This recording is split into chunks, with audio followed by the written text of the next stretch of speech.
ನಮಸ್ಕಾರ ಸ್ನೇಹಿತರೆ, ನಮ್ಮ ರುಚಿಗೆ ನಿಮಗೆಲ್ಲರಿಗೂ ಸ್ವಾಗತ. ಇವತ್ತೊಂದೊಳ್ಳೆ ಪುಲಾವ್ ರೆಸಿಪಿ ನೋಡೋಣ. ಪಾಲಕ್ ಸೊಪ್ಪು ಹಾಗೆಯೇ ತರಕಾರಿಗಳನ್ನು ಬಳಸಿ ಮಾಡೋವಂಥ ಪಾಲಕ್ ವೆಜಿಟೇಬಲ್ ಪುಲಾವ್ ಹೇಗೆ ತಯಾರಿಸೋದು ಅಂತ ನೋಡೋಣ. ಇದೊಂದು 1 ಪಾಟ್ ರೆಸಿಪಿ. ಕ್ವಿಕ್ಕಾಗಿ ಕುಕ್ಕರಲ್ಲೇ ತಯಾರಿಸ್ಕೋಬೋದು. ಕ್ವಿಕ್ಕಾಗೂ ಆಗುತ್ತೆ ಮತ್ತು ರುಚಿಯಾಗೂ ಇರುತ್ತೆ. ಖಂಡಿತ ಟ್ರೈ ಮಾಡಿ ನೋಡಿ, ಇಷ್ಟಪಡ್ತೀರಾ. ನನ್ನ ವಿಡಿಯೋ ಮೊದಲನೇ ಬಾರಿ ನೋಡ್ತಾ ಇದ್ದರೆ ಈಗಲೇ ನನ್ನ ಚಾನಲ್ನ ಸಬ್ಸ್ಕ್ರೈಬ್ ಮಾಡ್ಕೊಳ್ಳಿ. ಮುಂದಿನ ವಿಡಿಯೋನ ತಕ್ಷಣ ನೋಡೋದಕ್ಕೆ ಬೆಲ್ಲೈಕನ್ ಕ್ಲಿಕ್ ಮಾಡ್ಕೊಳ್ಳಿ. ಅದರಲ್ಲಿ ಆಲ್ ಅನ್ನೋ ಆಪ್ಷನ್ನ ಸೆಲೆಕ್ಟ್ ಮಾಡೋದು ಮಾತ್ರ ಮರಿಬೇಡಿ. ಪಾಲಕ್ ವೆಜಿಟೇಬಲ್ ಪುಲಾವ್ ಹೇಗೆ ತಯಾರಿಸೋದು, ಏನೇನು ಸಾಮಗ್ರಿ ಬೇಕು ಅಂತ ನೋಡೋಣ. ಮೊದಲಿಗೆ ಪಾಲಕನ್ನು ಬ್ಲ್ಯಾಂಚ್ ಮಾಡ್ಕೊಳ್ಳೋಣ. ಒಂದು ಪಾತ್ರೆಯಲ್ಲಿ ನೀರು ಕುದಿಸ್ಕೊಂಡು ಚೆನ್ನಾಗಿ 2-3 ಸಲ ತೊಳೆದಿರೋಂಥ ಪಾಲಕ್ ಸೊಪ್ಪು ಎಲೆಗಳನ್ನು ಹಾಕ್ಕೊಳ್ಳೋಣ. ಪಾಲಕ್ ಸೊಪ್ಪು ಎಲೆಗಳನ್ನು ಹಾಕ್ಕೊಂಡು ಬಿಸಿನೀರಲ್ಲಿ ಒಂದು ಸಲ ಈ ರೀತಿ ಇದನ್ನು ಕಲಿಸ್ಬಿಟ್ಟು ತೆಕ್ಕೊಂಬಿಡೋಣ. ಬಿಸಿನೀರಿಂದ ತಕ್ಷಣ ತುಂಬ ಹೊತ್ತು ಕುದಿಸ್ಬಾರ್ದು. ಬಿಸಿನೀರಲ್ಲಿ ಒಂದು ಸಲ ಚೆನ್ನಾಗಿ ಇದನ್ನು ಹಾಕ್ಬಿಟ್ಟು ತಕ್ಷಣ ತೆಕ್ಕೊಂಬಿಡಬೇಕು. ಪಾಲಕ್ ಸೊಪ್ಪನ್ನು ತಣ್ಣಗೆ ಹಾಕಿ ಬಿಟ್ಬಿಡೋಣ. ಈಗ ಒಂದು ಕುಕ್ಕರ್ಗೆ 3-4 ದೊಡ್ಡ ಚಮಚ ಎಣ್ಣೆ ಹಾಕ್ಕೊಂಡು ಇದ್ರ ಜೊತೆಗೆ ಒಂದು ದೊಡ್ಡ ಚಮಚ ತುಪ್ಪ ಸಹ ಸೇರಿಸ್ಕೊಳ್ಳೋಣ. ತುಪ್ಪ ಮತ್ತು ಎಣ್ಣೆ ಸ್ವಲ್ಪ ಬಿಸಿ ಆಗ್ತಾ ಇದ್ದಂಗೆ ಹೋಲ್ ಮಸಾಲೆಗಳು ಹಾಕ್ಕೊಳ್ಳೋಣ. ಅದರಲ್ಲಿ ಚಕ್ಕೆ, ಪಲಾವ್ ಎಲೆ, ಹಸಿರು ಏಲಕ್ಕಿ, ಕಪ್ಪು ಏಲಕ್ಕಿ, ಮರಾಠ ಮೊಗ್ಗು, ಲವಂಗ ಹಾಗೆಯೇ ಸ್ಟಾರ್ ಎನಿಸು ಇದಿಷ್ಟನ್ನು ಹಾಕ್ಕೊಂಡು ಒಂದು ಚಿಕ್ಕ ಚಮಚ ಶಹಾಜೀರನೂ ಸಹ ಹಾಕ್ಕೊಳ್ಳೋಣ. ಹಾಗೆಯೇ ಒಂದು ಚಿಕ್ಕ ಚಮಚ ಸೋಂಪು ಕಾಳನ್ನು ಹಾಕ್ಕೊಂಡು ಲೋ ಫ್ಲೇಮಲ್ಲಿ ಕೆಲವು ಸೆಕೆಂಡ್ ಇದನ್ನು ಚೆನ್ನಾಗಿ ಫ್ರೈ ಮಾಡ್ಕೊಳ್ಳೋಣ. ಮಸಾಲೆ ಘಮ ಎಲ್ಲವನ್ನು ಎಣ್ಣೆಗೆ ಹತ್ಕೋಬೇಕು. ಈಗ ಇದಕ್ಕೆ 2 ದೊಡ್ಡ ಸೈಜ್ ಈರುಳ್ಳಿನ ಉದ್ದುದ್ದಕ್ಕೆ ಹಚ್ಚಿಟ್ಕೊಂಡಿದೆ, ಅದನ್ನು ಸಹ ಹಾಕ್ಕೊಂಡು ಈರುಳ್ಳಿ ಸ್ವಲ್ಪ ಕಲರ್ ಚೇಂಜ್ ಆಗೋ ರೀತಿ ನೀಟಾಗಿ ಫ್ರೈ ಮಾಡ್ಕೊಳ್ಳೋಣ. ಲೋ ಮೀಡಿಯಮ್ ಫ್ಲೇಮಲ್ಲಿ ಸುಮಾರು ಒಂದು 3-4 ನಿಮಿಷ ಚೆನ್ನಾಗಿ ಫ್ರೈ ಮಾಡಿಕೊಂಡ್ರೆ ಈರುಳ್ಳಿ ಸ್ವಲ್ಪ ಕಲರ್ ಚೇಂಜ್ ಆಗಿರುತ್ತೆ. ಅಷ್ಟಾದರೆ ಸಾಕು. ಈಗ ಒಂದೊಂದಾಗಿ ಬೇರೆ ತರಕಾರಿಗಳನ್ನು ಹಾಕ್ಕೊಳ್ಳೋಣ. ಮೊದಲಿಗೆ ಇದಕ್ಕೆ ಒಂದು ಕ್ಯಾಪ್ಸಿಕಮ್ನ ಉದ್ದುದ್ದಕ್ಕೆ ಹಚ್ಚಿಟ್ಕೊಂಡಿದ್ದೆ, ಅದನ್ನು ಹಾಕ್ಕೋತಾ ಇದ್ದೀನಿ. ಹಾಗೆಯೇ ಅರ್ಧ ಕಪ್ಪು ಹಸಿ ಬಟಾಣಿ ಹಾಕ್ಕೊಳ್ಳೋಣ. ನಾನಿಲ್ಲಿ ಫ್ರೋಝನ್ ಗ್ರೀನ್ ಪೀಸ್ ಬಳಸಿದ್ದೀನಿ. ಕ್ಯಾಪ್ಸಿಕಮ್ಮು ಮತ್ತು ಹಸಿ ಬಟಾಣಿ ಹಾಕ್ಕೊಂಡು ಮತ್ತೆ ಒಂದು 2 ನಿಮಿಷ ಚೆನ್ನಾಗಿ ಇದನ್ನು ಫ್ರೈ ಮಾಡ್ಕೊಳ್ಳೋಣ. ಮತ್ತು ಇವಾಗಲೂ ಅಷ್ಟೇ ಲೋ ಮೀಡಿಯಮ್ ಫ್ಲೇಮಲ್ಲಿ 2-3 ನಿಮಿಷ ಫ್ರೈ ಮಾಡಿಕೊಂಡ್ರೆ ಸಾಕು.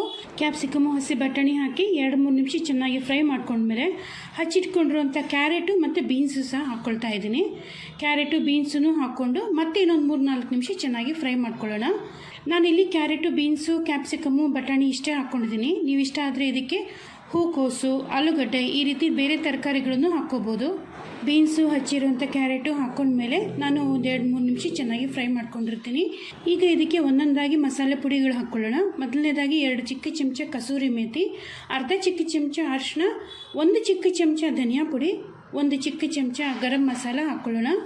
ಮಸಾಲೆ ಪುಡಿಗಳೆಲ್ಲವನ್ನು ಹಾಕ್ಕೊಂಡ್ಮೇಲೆ ಫ್ಲೇಮ್ ಸ್ವಲ್ಪ ಕಮ್ಮಿ ಮಾಡಿಕೊಂಡು ಲೋ ಫ್ಲೇಮಲ್ಲಿ 1-2 ನಿಮಿಷ ಚೆನ್ನಾಗಿ ಕಲಿಸ್ಕೊಳ್ಳೋಣ. ಈ ಟೈಮಲ್ಲಿ ಬೇಯಿಸಿರುವಂಥ ಪಾಲಕ್ ಸೊಪ್ಪು ಸಹ ತಣ್ಣಗಾಗಿರುತ್ತೆ. ತಣ್ಣಗಾಗಿರುವಂಥ ಪಾಲಕ್ ಸೊಪ್ಪನ್ನು ಒಂದು ಮಿಕ್ಸಿ ಜಾರ್ಗೆ ಹಾಕ್ಕೊಳ್ಳೋಣ. ಇದ್ರ ಜೊತೆಗೆ ಒಂದು ಈರುಳ್ಳಿ, 12-15 ಎಸಳು ಬೆಳ್ಳುಳ್ಳಿ, ಹಾಗೆಯೇ 2 ಇಂಚು ಹಸಿ ಶುಂಠಿ ಇದಿಷ್ಟನ್ನು ಹಾಕ್ಕೊಂಡು ಇದ್ರ ಜೊತೆಗೆ 1 ಕಪ್ಪು ಚೆನ್ನಾಗಿ 2-3 ಸಲ ತೊಳೆದಿರೋಂಥ ಪುದೀನ ಸೊಪ್ಪು ಹಾಕ್ಕೊಳ್ಳೋಣ. ಹಾಗೆಯೇ 1 ಕಪ್ಪು ಚೆನ್ನಾಗಿ 2-3 ಸಲ ತೊಳೆದಿರೋಂಥ ಕೊತ್ತಂಬರಿ ಸೊಪ್ಪನ್ನು ಸಹ ಹಾಕ್ಕೊಂಡು ಇದಕ್ಕೆ ಖಾರಕ್ಕೆ ಅನುಗುಣವಾಗಿ ಹಸಿರು ಮೆಣಸಿನ್ಕಾಯಿ ಹಾಕ್ಕೊಳ್ಳೋಣ. ನಾನಿಲ್ಲಿ 12-15 ಹಸಿರು ಮೆಣಸಿನ್ಕಾಯಿ ಹಾಕ್ಕೊತಾ ಇದ್ದೀನಿ. ನೀವು ಖಾರ ಎಷ್ಟು ಬಳಸ್ತೀರಾ ಅದರ ಪ್ರಕಾರವಾಗಿ ಹಸಿರು ಮೆಣಸಿನ್ಕಾಯಿ ಹಾಕ್ಕೊಂಡು ಸ್ವಲ್ಪ ನೀರು ಹಾಕ್ಕೊಂಡು ಇದಿಷ್ಟನ್ನು ನುಣ್ಣಗೆ ರುಬ್ಕೊಳ್ಳೋಣ. ರುಬ್ಬಿರೋಂಥ ಮಸಾಲೆನ ಸೈಡಲ್ಲಿ ಇಟ್ಕೊಂಡಿರೋಣ. ಪುಡಿಗಳನ್ನೆಲ್ಲವನ್ನು ಹಾಕ್ಕೊಂಡು 2 ನಿಮಿಷ ಚೆನ್ನಾಗಿ ಫ್ರೈ ಮಾಡ್ಕೊಂಡಿದ್ದೀನಿ. ಈಗ ಇದಕ್ಕೆ ರುಚಿಗೆ ತಕ್ಕಷ್ಟು ಉಪ್ಪು ಹಾಕ್ಕೊಳ್ಳೋಣ. ಹಾಗೆಯೇ ನಾವೇನು ರುಬ್ಬಿಟ್ಕೊಂಡಿದ್ವಲ್ಲ ಪಾಲಕು ಮತ್ತು ಪುದೀನ ಎಲ್ಲ ಹಾಕಿ ಪ್ಯೂರಿ ಮಾಡಿ ಇಟ್ಕೊಂಡಿದ್ವಲ್ಲ ಆ ಪ್ಯೂರಿನೂ ಸಹ ಹಾಕ್ಕೊಂಡು ಲೋ ಫ್ಲೇಮಲ್ಲೇ ಸ್ವಲ್ಪ ಹೊತ್ತು ಚೆನ್ನಾಗಿ ಫ್ರೈ ಮಾಡ್ಕೊಳ್ಳೋಣ. ಈಗಲೂ ಏನು ಫ್ಲೇಮ್ ಜೋರು ಮಾಡೋ ಅಗತ್ಯ ಇಲ್ಲ. ಫ್ಲೇಮ್ನ ಲೋನಲ್ಲಿ ಇಟ್ಕೊಂಡು 2-3 ನಿಮಿಷ ಚೆನ್ನಾಗಿ ಫ್ರೈ ಮಾಡಿಕೊಂಡ್ರೆ ಸಾಕಾಗುತ್ತೆ. ಆಮೇಲಿಂದ ಇದಕ್ಕೆ ತೊಳೆದಿಟ್ಕೊಂಡಿರೋಂಥ ಅಕ್ಕಿ ಹಾಕ್ಕೋತಾ ಇದ್ದೀನಿ. ನಾನಿಲ್ಲಿ 1.5 ಪಾವು ಸೋನಾ ಮಸೂರಿ ಅಕ್ಕಿನ ತೊಳೆದು ಹಾಕ್ಕೋತಾ ಇದ್ದೀನಿ, ನೆನೆಸಿಲ್ಲ, ಬರೀ ತೊಳೆದಿರೋದಷ್ಟೇ. ನಾನಿಲ್ಲಿ ಸೋನಾ ಮಸೂರಿ ಅಕ್ಕಿ ಹಾಕಿರೋದ್ರಿಂದ ಇದನ್ನು ನೆನೆಸಿಲ್ಲ. ನೀವೇನಾದರೂ ಬಾಸ್ಮತಿ ಅಕ್ಕಿ ಹಾಕೋಂಗಿದ್ರೆ ಅದನ್ನು ಒಂದು 20-30 ನಿಮಿಷ ನೆನೆಸಿ ಆಮೇಲಿಂದ ಹಾಕ್ಕೋಬೇಕಾಗತ್ತೆ. ಅಕ್ಕಿ ಹಾಕ್ಕೊಂಡ್ಮೇಲೆ 1-2 ನಿಮಿಷ ಚೆನ್ನಾಗಿ ಕಲಿಸ್ಕೊಂಡಿದ್ದೀನಿ. ಈಗ ಇದಕ್ಕೆ ನೀರು ಹಾಕ್ಕೊಳ್ಳೋಣ. ಯಾವ ಪಾವಲ್ಲಿ ನಾನು ಅಕ್ಕಿ ಅಳತೆ ಮಾಡಿ ಹಾಕ್ಕೊಂಡಿದ್ನೋ ಅದೇ ಪಾವಲ್ಲೇ 4 ಪಾವು ನೀರು ಹಾಕ್ಕೋತಾ ಇದ್ದೀನಿ. ನಿಮ್ಗೇನಾದರೂ ಪಲಾವ್ ಸ್ವಲ್ಪ ಉದುದ್ರಾಗಿ ತಯಾರಿಸ್ಬೇಕು ಅನ್ನೋಂಗಿದ್ರೆ 3 ಪಾವು ಅಥವಾ 3.5 ಪಾವವರೆಗೂ ನೀರು ಹಾಕ್ಕೊಡಿ. ನೀರು ಹಾಕ್ಕೊಂಡ್ಮೇಲೆ ಎಲ್ಲವನ್ನೂ ಒಂದು ಸಲ ಚೆನ್ನಾಗಿ ಕಲಿಸ್ಕೊಳ್ಳೋಣ. ಚೆನ್ನಾಗಿ ಒಂದು ಸಲ ಕಲಿಸ್ಬಿಟ್ಟು ಇದಕ್ಕೆ 1 ದೊಡ್ಡ ಚಮಚ ತುಪ್ಪ, ಹಾಗೆಯೇ 1 ನಿಂಬೆಹಣ್ಣಿನ ರಸ ಹಾಕ್ಕೊಳ್ಳೋಣ. ನಿಂಬೆಹಣ್ಣಿನ ಬೀಜ ಬೀಳದೇ ಇರೋ ರೀತಿ ಹುಷಾರಾಗಿ ಜಾಗೃತವಾಗಿ ಹಾಕ್ಕೊಂಡು ಮತ್ತೆ ಒಂದು ಸಲ ಚೆನ್ನಾಗಿ ಕಲಿಸ್ಕೊಳ್ಳೋಣ. ಒಂದು ಸಲ ಎಲ್ಲವನ್ನು ಕಲಿಸ್ಕೊಂಡ್ಮೇಲೆ ಇದು ಒಂದು ಕುದಿ ಬರಬೇಕು. ಬಿಸಿಯಾಗಿ ಒಂದು ಕುದಿ ಬರೋವರೆಗೂ ವೆಯ್ಟ್ ಮಾಡಿಕೊಂಡು ಒಂದು ಕುದಿ ಬಂದ ತಕ್ಷಣ ಲಿಡ್ಡನ್ನು ಕ್ಲೋಸ್ ಮಾಡಿ 1 ಅಥವಾ 2 ವಿಜಿಲ್ ಕೂಗಿಸ್ಕೊಳ್ಳೋಣ. ಕುಕ್ಕರು 2 ವಿಜಿಲ್ ಕೂಗಿ ಪ್ರೆಷರ್ ಪೂರ್ತಿ ತಾನಾಗಿ ತಾನೇ ಇಳಿಯೋವರೆಗೂ ವೆಯ್ಟ್ ಮಾಡೋಣ. ಪ್ರೆಷರ್ ಒಂದು ಸಲ ಪೂರ್ತಿಯಾಗಿ ಇಳಿದ ಮೇಲೆ ಲಿಡ್ಡನ್ನು ತೆಗೆದು ಒಂದು ಸಲ ಚೆನ್ನಾಗಿ ಕಲಿಸ್ಕೊಳ್ಳೋಣ. ಹಗುರ ಕೈನಲ್ಲಿ ಎಲ್ಲವನ್ನೂ ಒಂದು ಸಲ ಚೆನ್ನಾಗಿ ಕಲಿಸ್ಕೊಂಡ್ರೆ ಬಿಸಿ ಬಿಸಿಯಾಗಿರುವಂಥ ಪಾಲಕ್ ವೆಜಿಟೇಬಲ್ ಪುಲಾವ್ ತಯಾರಾಗಿರುತ್ತೆ. ಇದನ್ನು ಬಿಸಿ ಬಿಸಿಯಾಗಿ ಚಟ್ನಿ ಅಥವಾ ರಾಯ್ತಾ ಜೊತೆ ಸರ್ವ್ ಮಾಡಿ ತುಂಬ ಚೆನ್ನಾಗಿ ಅನಿಸುತ್ತೆ. ಹದವಾಗಿ ಮಸಾಲೆ ಎಲ್ಲವನ್ನೂ ಹಾಕಿರೋದ್ರಿಂದ ಒಳ್ಳೆ ಘಮನೂ ಇರುತ್ತೆ. ಸದಾ ಒಂದೇ ರೀತಿ ಪುಲಾವ್ಗಳನ್ನು ಟ್ರೈ ಮಾಡಿ ಬೇಜಾರಾಗಿದ್ದರೆ ಈ ರೀತಿ ಪಾಲಕ್ ವೆಜಿಟೇಬಲ್ ಪುಲಾವ್ನ ಟ್ರೈ ಮಾಡಿ ನೋಡಿ, ಖಂಡಿತವಾಗ್ಲೂ ಇಷ್ಟಪಡ್ತೀರಾ. ನಾನೀಗಾಗಲೇ ಸಾಕಷ್ಟು ರೀತಿ ರೈಸ್ ಐಟಮ್ಗಳನ್ನು ತೋರಿಸಿದ್ದೀನಿ.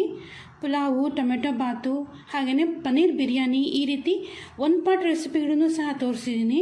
ಆ ರೆಸಿಪಿಗಳ ಪ್ಲೇಲಿಸ್ಟನ್ನು ನಾನು ವಿಡಿಯೋ ಕೊನೆಯಲ್ಲಿ ಹಾಕಿರ್ತೀನಿ. ನಿಮ್ಗೆ ಇಷ್ಟವಾದದ್ದನ್ನು ನೋಡಿ ಟ್ರೈ ಮಾಡಿ. ಯಾವುದು ನಿಮಗೆ ಹೇಗೆ ಅನ್ನಿಸ್ತು, ಯಾವುದು ಇಷ್ಟ ಆಯಿತು ಅಂತ ನನಗೆ ಕೆಳಗಡೆ ಕಾಮೆಂಟ್ ಮಾಡಿ ತಿಳಿಸಿ.